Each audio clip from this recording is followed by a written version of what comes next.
মন্দিরের বেশকারীর কি মনে হলো, তিনি মা কালীর সোনার গয়না খুলে রেখে সারদা মায়ের গাঁথা মালা দিয়েই সাজিয়ে দিলেন মাকে।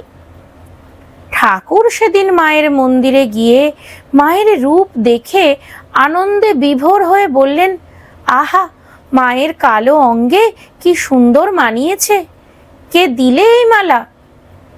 সারদা মালা গেঁথেছেন জেনে ঠাকুর খুব প্রসন্ন হয়ে বললেন, ডাক, তাকে ডেকে নিয়ে আয়। ওর গাঁথা মালায় মাকে কি অপরূপ দেখাচ্ছে তা নিজের চোখে দেখে যাক। পরিচারিকা বৃন্দা ছুটে গিয়ে সারদাকে এই খুশির খবর দিল যে ঠাকুর তাকে ডাকছেন। এ কথা শুনে সারদা তার মনের খুশি চেপে রেখে গেলেন মন্দিরে বৃন্দার সঙ্গে। কিন্তু সামনে বলরাম বাবু আর সুরেন বাবুকে দেখে লজ্জায় মন্দিরে যাওয়ার পেছনের সিঁড়ির পথ ধরলেন, যা ঠাকুরের দৃষ্টি এড়ালো না। তিনি তৎক্ষণাৎ বলে উঠলেন, না না, ও কি করছো, সামনে দিয়ে এসো। দেখো, আজ তোমার মালায় মা কেমন জীবন্ত হয়ে উঠেছেন। এদিকে মা কালীর মুখে মা সারদা দেখলেন স্বয়ং ঠাকুরের মুখ, যা দেখে তিনি আনন্দে আত্মহারা হয়ে গেলেন। অল্প পরিসরে সারদার থাকতে কষ্ট হয় দেখে ঠাকুরের রসদদার শম্ভুচরণ মল্লিক মায়ের মন্দিরের কাছে কিছু জমি 250 টাকায় কিনে নেন।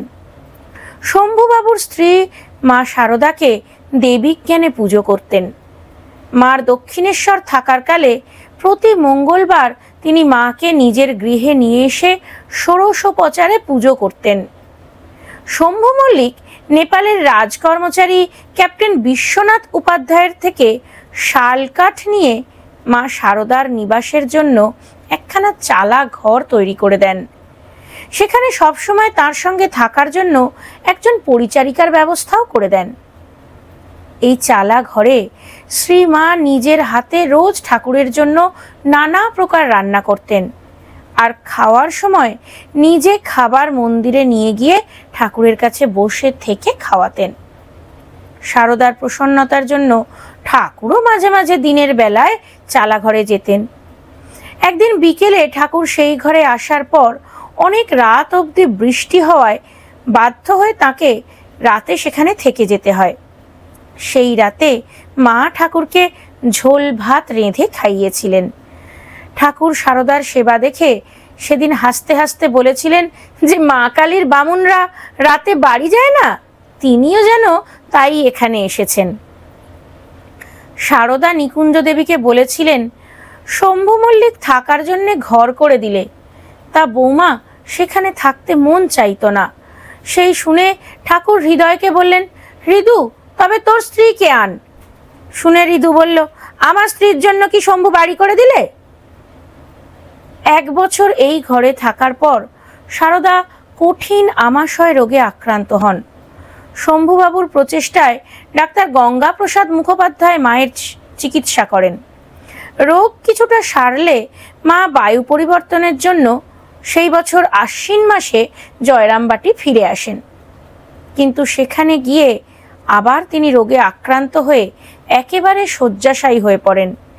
এমনকি তার প্রাণ সংশয়ও দেখা দেয়। সেই সময় মাকে বারবার ঘরের কাছে কলুপুকুরে শৌচে যেতে হতো। এতে তিনি এতই দুর্বল হয়ে পড়েছিলেন যে ওঠার ক্ষমতা না থাকায় পুকুর পাড়েই পড়ে থাকতেন। পুকুরের জলে একদিন নিজের রুগ্ন দেহের প্রতিবিম্ব দেখে তার মনে দেহত্যাগের ইচ্ছা পর্যন্ত হয়। এরপর রোগ উপশমের জন্য তিনি গ্রাম দেবী সিংহবাহিনীর দুয়ারে হত্যা দেন। মা সারদার কথায়, হত্যা দেবার 5 মিনিটের মধ্যেই তুমি কেন এখানে পড়ে আছো বলে মা সিংহবাহিনী তাকে তুলে দেন এবং ওষুধ রূপে তাকে ওলতলার খানিক মাটি গ্রহণ করতে আদেশ করেন। সেই আদেশ পালনের পরই শোনা যায় মার শরীর ক্রমে সুস্থ সবল হয়ে ওঠে।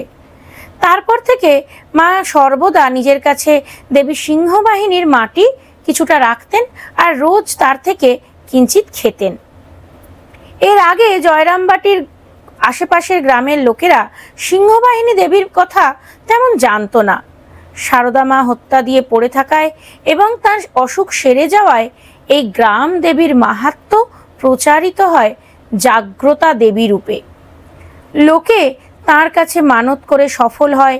এই আশায় পূজা প্রার্থী লোকের আগমনে ক্রমে মন্দির প্রাঙ্গণ মুখরিত হয়ে উঠতে থাকে।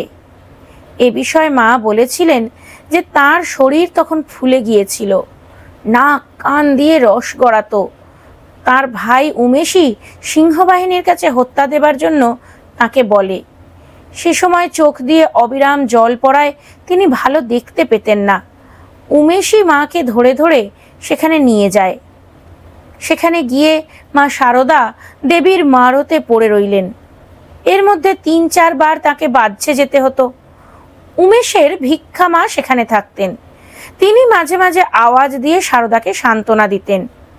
তিনিই আবার সারদার মাকে খবর দিয়ে তাকে ঘরে তুলে আনতে বলেন। অমন অসুখে ফেলে রাখতে নেই এ কথাও তিনি শ্যামাসুন্দরীকে বলেন। আর শ্রীমাকে বলেন লাউ ফুলের ফোঁটা চোখে টোপ দিতে। সারদা বলতেন সেই ওষুধে যেমনভাবে জাল মাছ টেনে নেয় তেমনভাবে চোখের সব ময়লা টেনে বার করে দিল। সেদিনই শ্রীমার শরীরের ফোলা ভাব কমে গিয়ে শরীর ঝরঝরে হয়ে গেল। তিনি ধীরে ধীরে সেরে উঠলেন। কেউ জিজ্ঞাসা করলে সারদা তাকে বলতেন, মা ওষুধ দিয়েছেন, আমিও ওষুধ পেলুম, জগৎও ধন্য হলো। সেই হতেই মা সিংহবাহিনীর মাহাত্ম্য প্রচার হলো। আজ এই পর্যন্তই। এই পর্বে আপনারা শুনলেন যে স্বয়ং আদ্যাশক্তির বিশ্বাসে কিভাবে জাগ্রতা হলেন গ্রাম দেবী সিংহবাহিনী।